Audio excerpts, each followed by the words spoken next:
Welcome in, along with Mike Renner. I'm Steve Palazzolo, and this is your Jeffery Simmons NFL Draft Profile, all powered by PFF Edge and Elite.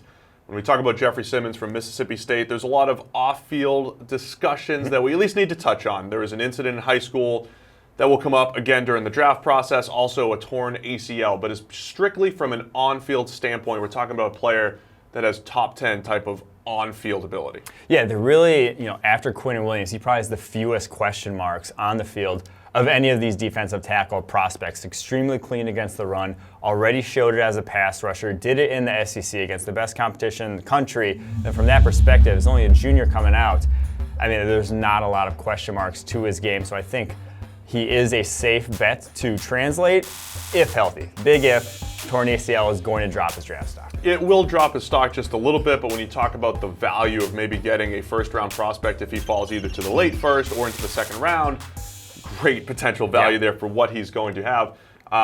Coming into the season, I was comparing him to Ed Oliver from Houston, and Oliver was getting all of the hype, and I said, look, I think Simmons might be the best interior rusher in the draft. Now, Quinnen Williams came out of nowhere, and I think surpassed everybody at everything, but I still think Simmons is the best combination of the ability to just shed blocks, win with power in the run game, but also win as a pass rusher, even if it didn't show up in a ton of his pressure stats at Mississippi State. Yeah, a lot of run reads there at Mississippi State, and he is a powerful player. To be as powerful as he was at his age is rare to see, and he wins with that bull rush, probably the best bull rush in this class, and then with his arms and his hands. He has very good hands versus both run and pass. So he just controls offensive linemen, similar to someone like Jonathan Allen coming out of Alabama a few years ago, just continuously controls the interaction with the offensive lineman he's going up against. And so I think that just will translate well to the next level when you're as advanced as he is in that regard. Yeah, whether it's run defense or pass rush, stacks up well against others in this class. Just looking at run defense grades,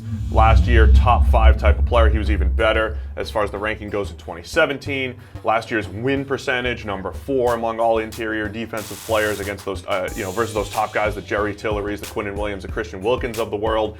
When I look at Simmons and his body type, he played mostly nose tackle at Mississippi State. He looks like he's this perfect old school 3-4 defensive end type of body. Really think he can move up and down the line of scrimmage. Well, he's just the prototypical defensive tackle body, which basically means any alignment you want to put him in between the tackles, he will be able to execute because of his size, because of his length, because of his height. So he can take on tackles, take on centers, take on guards, no matter what, and still win. So from that perspective, every single team could fit him into their scheme. That's just what his size and strength does for him. So there you have it. Jeffery Simmons, a top 10 caliber player in this draft. We'll see where he lands given all of the off-field and the injury concerns, but some team might get a steal in Simmons from Mississippi State. It's your Jeffery Simmons NFL Draft Profile, all powered by PFF Edge and Elite.